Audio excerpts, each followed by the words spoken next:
Hey, how you doing there? This is just a quick opinion of the Cherry Tiggo 4 Pro. Now, just bear in mind that I actually know absolutely nothing about this car. I don't even know what engine it's got in it. I've hired it for one day and I'm driving it around Western Australia, Margaret River region, and I just wanted to share some observations on it because it's got some cool features.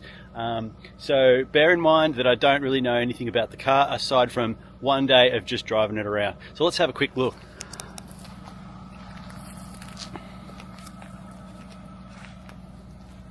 So first impressions are it's a nice looking little SUV, very clean, great front end, looks good. Not exactly sure what engine it's got, but it's got plenty of power.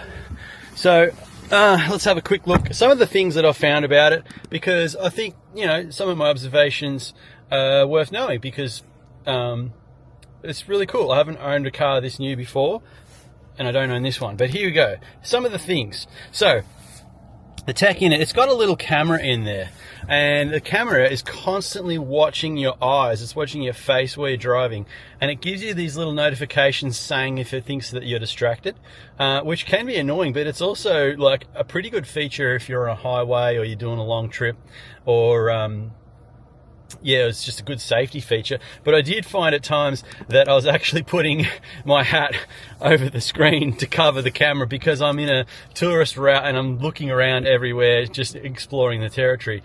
But cool feature. What else does it do? It has all this tracking and stuff that and it's got some sort of camera system there, and it's constantly watching the cars. Say if you're on a highway, it can see all the cars in the lanes next to you, and it can see if they're driving straight, and if it's a truck it can tell that, and it'll also resist the steering wheel if you go to overcross a line, and it'll just kind of nudge you back, and it's pretty smart like that. Another thing I really liked about this car so far is the cruise control system is very intelligent. Let's say you set your cruise control to 110 kilometers an hour, but there's a car in front of you only doing 97 kilometers an hour, and you've got it on cruise control. It'll come up to the back of the car and it'll give a good distance, and it will slow itself down to be in step with the car in front of you, so that you know you don't have to touch the brake, you don't have to change the speed.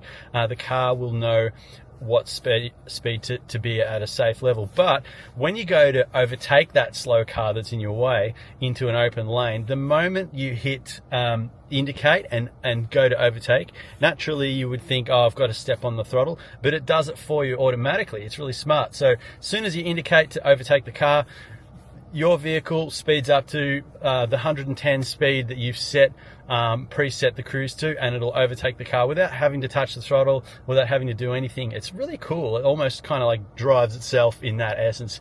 And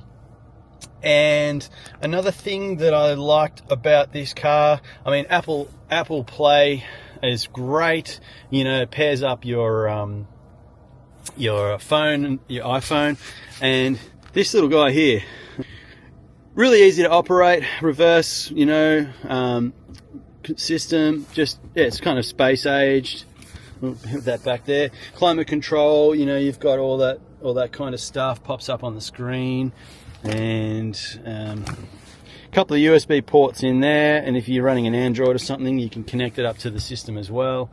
But you know, push button start, stuff like that. Power seems really good. It's pretty peppy. The steering feels a bit weird for me, like when you're going to turn, or it feels like it's over correcting a little bit. I think that's just the fly-by-wire steering or whatever it is. It just feels a little bit strange, but you'd get used to that. That's just me coming from driving an old 2007 Subaru. Here's it in action. I'm not using a phone. This is a Osmo Pocket 3. Another thing I wanted to point out about this vehicle is the key is huge, right? But it has like RF built into it. So if you walk away from the vehicle, it will know that you are walking away, and within about 15 meters or so, the car locks itself, which I think is a really cool feature. And when you approach the car and walk up to it, by the time your hand has touched the door handle, the car's unlocked. It is the pocket, the key fob stays in your pocket the whole time, So convenient, and it's just a joy to drive. It's quite fun, it's quite easy, it's comfortable, it's pretty quiet on the road. And so I'm just going to show you just briefly the way that the cameras look at you and decide if it thinks that you're distracted. So I'm just going to look around like this. I'm going to move around. I'm going to keep doing that and just watch the screen here. There we go. Pay attention to the road ahead. So it just knows that you're, you know, it keeps an eye on what you're doing. So if you start looking at your phone too much, or yeah, it just gives you that little prompt to say, hey, this is a car and you're driving it. Here's an instance where I've got it on cruise control. I've got the speed set to 107 kilometers an hour.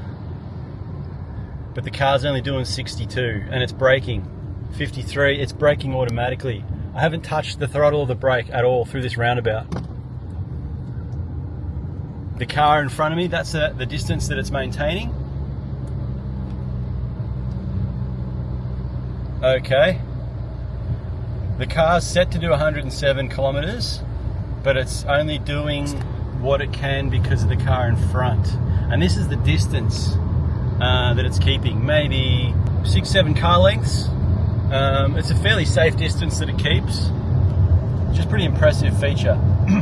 Now the minute that car in front of me gets out of the way or accelerates, this thing will boost ahead to its commanded speed. Pretty cool feature.